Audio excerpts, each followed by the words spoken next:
5, meeting starting at 4:00 p.m.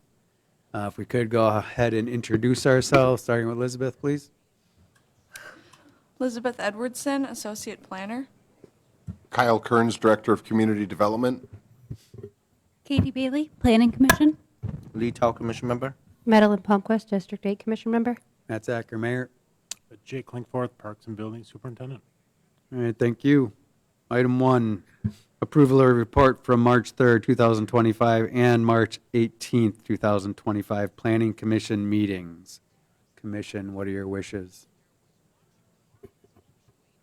Make a motion to approve. Second. I got a motion by Tao, second by Palmquist. Any questions or comments on the meetings or minutes? Seeing none, we'll take a vote. All those in favor say aye. Aye. Aye. Aye. All those opposed say nay. Ayes have it, 4-0. Mr. Mayor, can Yes. you hear me? Yes. This is Eric Dobbin. Just letting you know I'm online. I vote yes. Sorry about that, Eric. So with Davin voting in the affirmative, motion passes 5-0.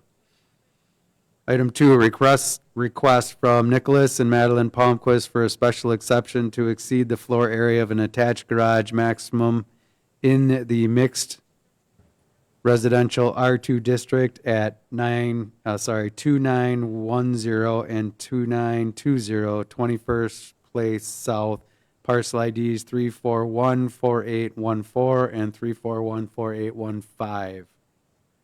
Mr. Kearns? Thank you, Mayor.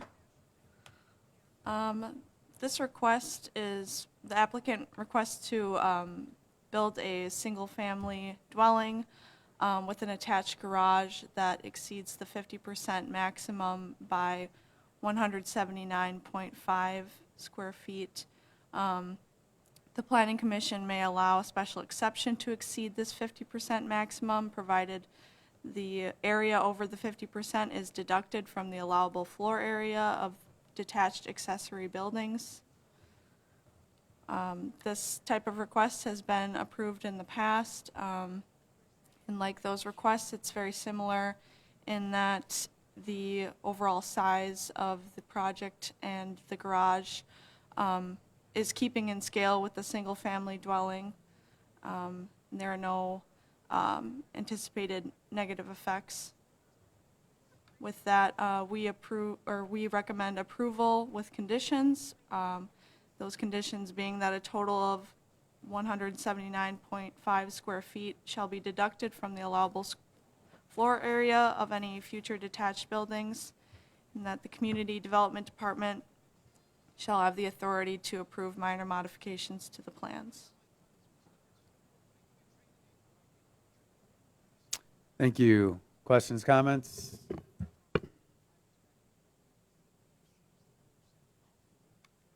I'm a little curious about deducting the square footage from future plans. How does that play into it?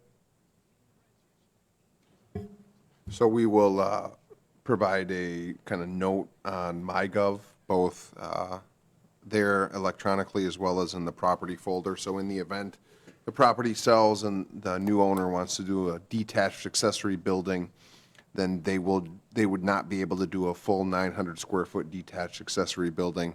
They would only be allowed to do whatever 900 minus 179.5 is. So we deduct this portion from what they can do with an accessory structure, if that makes sense. To some degree, and this might have already been said, sometimes I don't follow right away.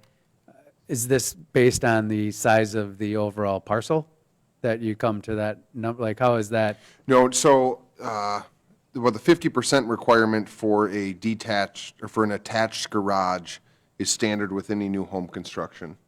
A majority of our residential districts have a 900 square foot maximum for detached structures. So that's consistent in most of those accessory, or most of those residential districts. So if the special exception is granted to allow for over 50% of the attached garage, we then subtract that overage from the detached portion to make sure that it's kind of equal, so that they don't have a really large attached garage and then two full-size accessory structures, which would make the dominant feature on the property all accessory or garage in nature with a tiny little home attached. This kind of equals it out in that if they want more of their garage space attached to the house, we then subtract the overage from their allowable accessory space. Does that make sense? It does. So, and that's, those sizes that you're talking about are just in the overall zoning. Zoning code, yep. Zoning code. Correct.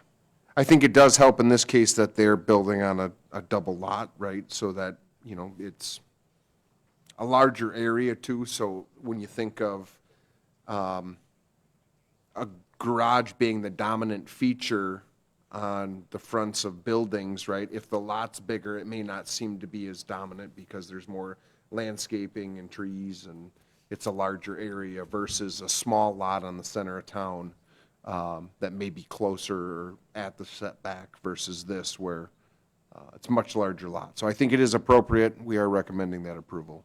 All right. Any other questions? I just have a comment on the size, because as the applicant and a member of the commission, I had a few questions to which community development was incredibly helpful in getting the application submitted, helping me to understand the process, and then working through how we can change it or move forward to make it a little smoother for any applicant. So if there's anyone out there who's submitting something, please reach out to community development if you have problems, and they'll help make the process better. The garage sizes, even with a double lot, I think that we have a proposed attached garage of 1,035 square feet. We're permitted to then have a 900 square foot detached garage if we so wish. And then with, even if this were approved with the deduction, that's another 720 square foot detached garage. That's a lot of garage space. So we have a lot of availability within our existing code to provide ample space for garages if Okay. needed. All right. Any other questions or comments? What are your wishes?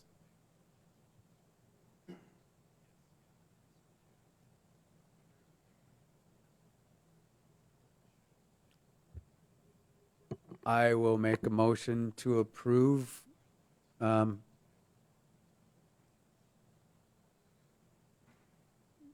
see. To approve the special exception to exceed the floor area of the attached garage maximum to the mixed residential at 2910 and 2920 parcel IDs as stated, with approval with the conditions stated by the Community Development Department. Second that. I get a motion by Zacher, second by Tao. Any other further comments or questions? All right, so in this vote, yep. Just want to note, Madeline, are you recusing yourself then from that? Correct. Okay. Maybe I missed that at the beginning. I was just going to say, so in this vote, Ms. Palmquist will be recusing herself from the vote, so we'll have 4 people voting on this. Seeing no further questions or comments, we'll go ahead and put it to vote. All those in favor say aye. Aye. Mr. Dobbins? Oh, Aye. okay. All those opposed say nay. Ayes have it, 4-0. Thank you. Item 3, request from City of Wisconsin Rapids for a site plan review to construct park improvements at Witter Park, 681 Chestnut Street, parcel ID 3407850. So the proposed project is to construct a batting cage at Witter Park. So that's with fencing and impervious surface being involved. The property is zoned Park and Recreation P1 district. Site plan and zoning permit are required. On the screen, you can see the site plan showing the batting cage near the southern parking area on the property. And this is a rendering of the proposed batting cage, what it would look like. For the review, the applicable dimensional standards appear to be met, including the setbacks. Adequate ingress, egress exists to serve the improvements. Parking on site with supplemental on-street parking should be sufficient to serve the improvements. Landscaping is not required. However, 2 trees will be planted with the project. Architectural review is not required as this is an accessory structure, and lighting will not be added as part of the project. We're recommending approval with conditions, those being that, 1, all required stormwater requirements and permits shall be met and obtained by the applicant. Applicable permits through the city shall be obtained, and the Community Development Department shall have the authority to approve minor modifications to the plans. All right, thank you. Any questions or comments?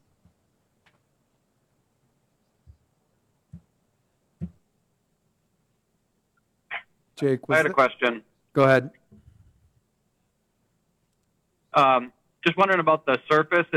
Looks like it was going to be AstroTurf or that fake grass? Yeah, so the base would be concrete, and on top of the concrete would be the artificial turf.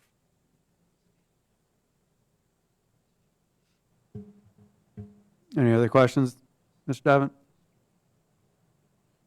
Yeah, and then would it be open to I don't know, it's maybe more of a parks thing, but would it be open to the public all the time, or how is that open to use?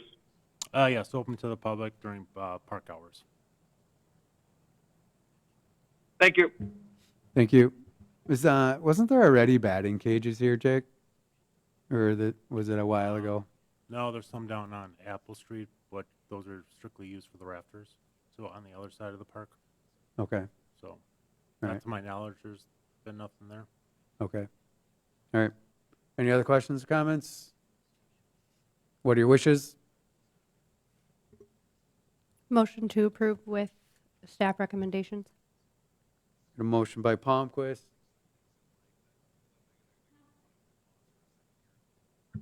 Second by Bailey. All right, any other questions or comments? Seeing none, we'll go ahead and put it to a vote. All those in favor say aye. Aye. Mr. Davin? Aye. All those, well, ayes have it, 5-0. Item 4, public hearing and action on a request from the City of Wisconsin Rapids to amend Chapter 11 zoning ordinance, Article 6, Division 3, general standards pertaining to driveways, Article 17, parking and loading facilities, and Appendix E, general definitions. Mr. Kearns. Thank you very much. So this is one of the big things we've looked at recently in regards to our zoning code. You can remember that we amended our uses last fall. We amended landscaping standards last month in April. And so now we've looked at our parking code and our driveway section for the zoning ordinance. I've summarized it. I've provided all the attached recommendations here. I'll go through it quickly, and then I want to clarify one and kind of change a recommendation on one of them, given some feedback we've received. Essentially, what we originally were proposing with regards to the amendment, again, was primarily to clarify, clean up, and kind of reduce some of the restriction when it came to parking standards and driveway standards. One of those was to allow gravel driveways within residential zoning districts with specific standards. That's the one I will circle back on after I summarize here. Number 2 was to remove certain components for auxiliary parking bays, which exist on the sides of garages. We previously required screening and smaller size. We're now allowing that size to increase and remove that screening component. Moving on, we've changed some of the off-street parking and repaving reconstruction to clarify when repaving and reconstruction standards apply. So we've defined those two definitions, reconstruction and repaving, which are often questioned by our asphalt contractors. Moving on, we have allowed certain uses, more so industrial uses, and some civic type, park type uses to have gravel parking lots, but they obviously have to come through Plan Commission to receive that special exception, and they have to meet certain standards when doing so. I think that helps to preserve some of our, our outdoor space. We think of a campground and other type uses where it might not be appropriate to have a large concrete or asphalt type parking lot. Same with industrial, if you have an outdoor storage area or you have semi-trucks or trailers on site, allowing them to have that gravel area, I think, is appropriate. We then took a close look at our off-street parking standards, so this would be like for commercial lots. We've significantly clarified and simplified those standards. We removed a few of the graphs and tables. We brought back a new table to try to simplify it, clean it up via text, and there wasn't a whole lot that changed in terms of drive aisle width, parking lot stall width. It was just the way the information was presented. We, again, cleaned it up, and hopefully you saw that when looking at the attachments. I mentioned the number 5, which was defining the parking lot reconstruction and paving, which I think is critical. I do, however, and I want to circle back, if I may, to the first item, which was to allow gravel driveways within residential neighborhoods. Part of us pursuing this was to talk to other communities. We talked to Point. We've talked to our city engineer in regards to stormwater. Obviously, Mayor, you were involved in some of that conversation. And I always thought, with regards to this, I think there are certain instances where having a gravel driveway is appropriate, you know, on an alley that's unimproved, or if it's maybe on the side of your house, or if it's a secondary driveway leading to your detached accessory structure, but you have a hard surface principal driveway. In this case, the way we've proposed it is that anyone could essentially have a gravel driveway if they meet certain standards, having it set back 10 feet, having underlayment, having it edged, having it properly installed with a base and gravel overlay. But I think that in itself is still concerning to me, in that I think the aesthetic of new construction could be ruined. I think there's a big difference between a nice, clean concrete driveway and asphalt driveway versus a gravel driveway. I think even if you do edge it, you know, some brought up that with regards to plowing, snow plowing, you could still throw gravel. And I agree that that's probably not the aesthetic we want to create. So I'm recommending that maybe we phase the gravel. If Plan Commission and the community support gravel, I think maybe we start allowing it at a smaller scale, so not with principal driveways, but perhaps with those auxiliary bays next to garages, or if there's a secondary driveway that leads to a detached garage, but not the principal garage. So that's what I'm recommending in my proposed ordinance amendment. You'll see it on the screen here. I basically removed for dwellings and then clarified that it would be for auxiliary parking bays or secondary driveways leading to a detached accessory structure. You can see then the 4 criteria that would follow, that would be required thereafter. To clarify further, this is what an auxiliary parking bay looks like. So where you see the car on the south side, that's the street. With this amendment, the driveway would still have to be concrete or hard surface leading up to either the attached garage, or if this is a detached garage, if it's the only one and not a secondary one, it would have to be hard surface. The area that's identified in red under this proposed ordinance amendment could potentially be gravel, because it would be an auxiliary parking bay on the side of the garage. I did not show what it would look like if it was a secondary driveway leading to a detached structure, but you can picture that if the red came all the way to the street or 10 feet in from the property line, if that led to a detached garage, then that's kind of what that would look like as well. But you're still maintaining an aesthetic with concrete and asphalt being the principal driveway in front of the home or near the home, and then any sort of gravel being, you know, accessory, I guess, to what that principal driveway would be. Thinking that the principal driveway is the source of a majority of the parking, it's a source of the majority of the traffic to the residential home, and that the auxiliary parking bay is typically where somebody's going to put a motor home.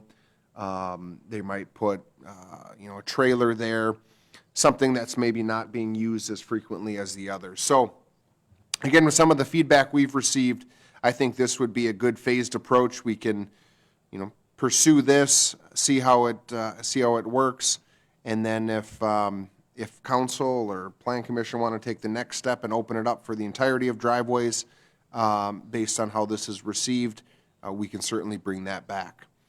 If you guys don't feel comfortable at all with gravel driveways in any capacity, you can obviously, if you still wanted to approve the ordinance amendment, you can just remove that section and then approve the remainder of the amendment.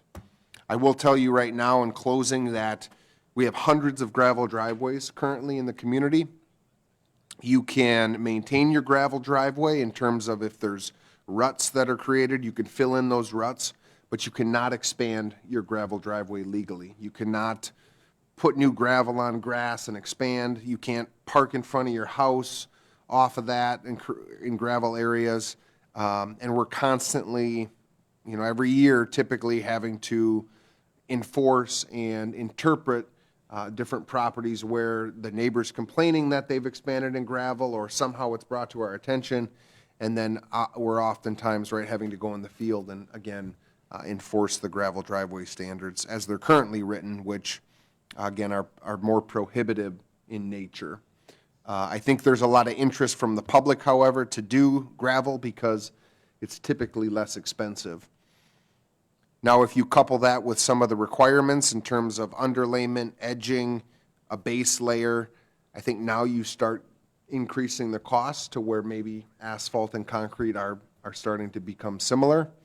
I think, though, that a lot of the gravel that exists in the community has been people that just buy bags of gravel and just dump them on their grass, drive over them for a while, or do the bare minimum to try to utilize that area as gravel. With that, I'd be happy to answer any questions. I will remind you that we do need a public hearing on this as it is an ordinance amendment. All right, we'll do the public hearing after we take questions or comments from the commission. Palmquist? I appreciate adding in gravel or granite because while we have hundreds of properties that do have current gravel driveways, I think there was once a time that we did allow for granite on those auxiliary bays or gravel on those auxiliary bays. So we have more properties that currently have what you've proposed here, maybe with less restrictions. But I think it's a good idea to have that availability, especially with the auxiliary bay.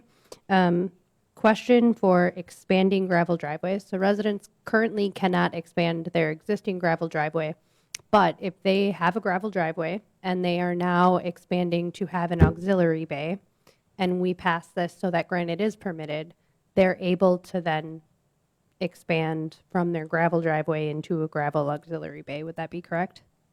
I would say that is correct, but Okay. it would need to meet the auxiliary bay requirements, meaning that it has to taper into the existing gravel driveway. Okay. And the taper, I think, has to be 8 feet back, 8 or 10 feet back. So again, it would be permitted, but would have to meet the rest of the requirements. Okay. And when I'm thinking about having a detached garage on a property and having a gravel or granite driveway up to that is not leading to the road where we would have a concrete approach, right? That would be like in this visual, if somebody had their detached structure behind their attached garage, they could extend like an auxiliary bay gravel path to get to that. Off their main driveway. Correct. Yes, Okay. correct. Yep, So we would not have gravel coming from the concrete approach of the road. correct. Great. However, if somebody had, let's say, a corner lot and their house faced one street, they had a principal driveway, and on the back corner, they wanted another driveway for their detached garage. Under this code, we would permit that because that would be a second driveway for an accessory structure. However, they would need to still have a concrete apron as required by the engineering department, and then they would need to have 10 feet worth of either concrete or asphalt into the property before the gravel can start. The reason that exists is so that's the buffer, so that if there's, the driveway slope, that the gravel isn't hopefully running into the storm sewer or the roadway, and that buffer kind of exists. So that would just be a separate driveway versus what you've identified as an auxiliary bay. Okay, that makes sense. Thank you. Yep. Thank you. Anybody else? I had a question. Yes, sir. Go ahead. Under this, would somebody be allowed to just have a gravel pad, like in the back of their property, to park their camper or boat, or would it have to be attached to a structure or driveway? So right now, you're allowed to have one recreational vehicle off hard surface.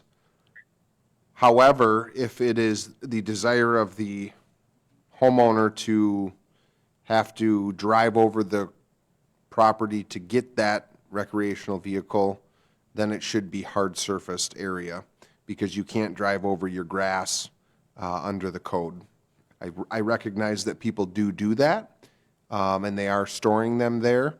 But technically, hard surface should exist if you're driving on your property, unless, of course, it meets the gravel standards that are proposed here.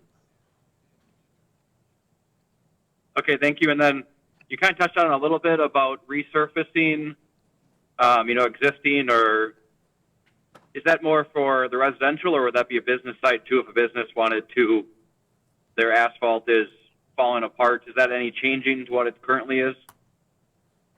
So we did make a few changes. We clarified for commercial businesses the definition of repaving and reconstruction of asphalt. We also clarified when a parking lot setback is required. So if they are not meeting the current parking lot ratio, the number of stalls that are required based on the use, they do not have to meet the parking lot setback. But if they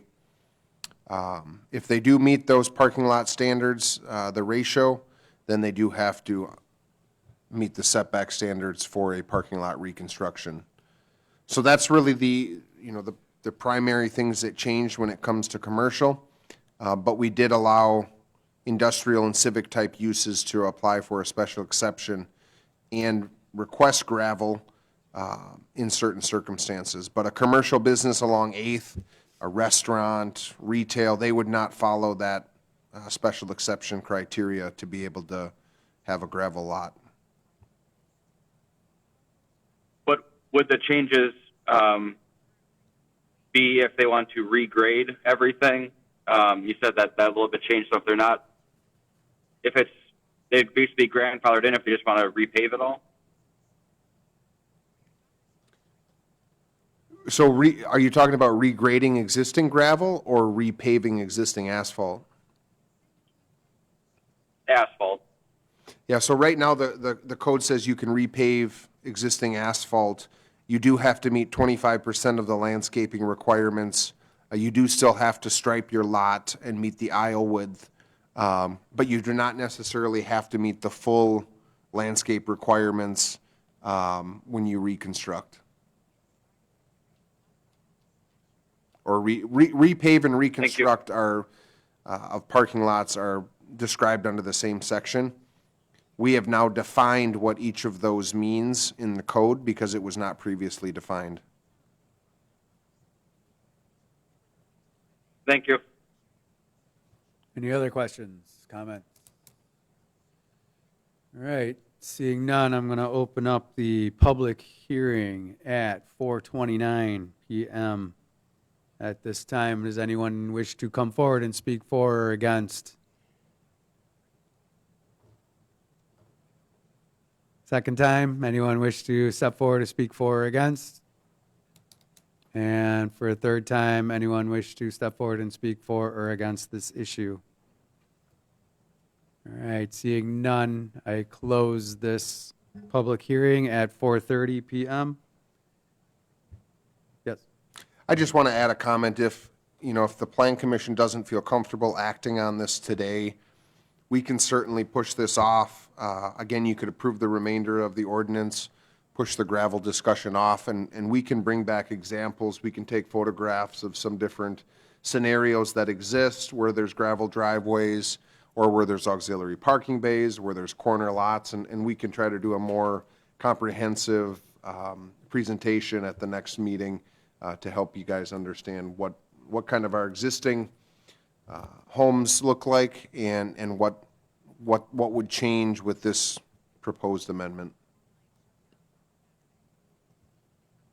Yeah, I think, as always, that it's going to come down to the owner, and, some will make this look really nice and fit their area nice, and some will just not, and just do the bare minimum, and that's what we want to try to work with.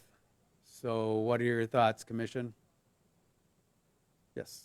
My only hesitation with the gravel is that secondary driveway. So if we have, like, you use the example of a corner lot, you still have the concrete apron and the concrete approach, which is a little bit of concrete, but there's no big sign in someone's property that says, this is my secondary driveway, my concrete driveway is over there.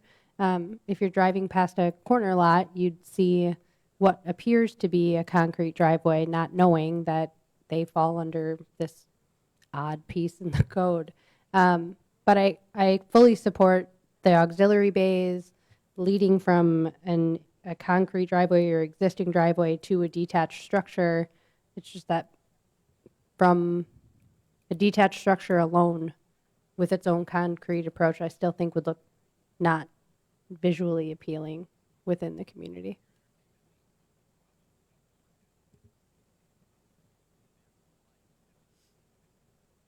Is this something that we want to hold out and vote on the rest of it, right?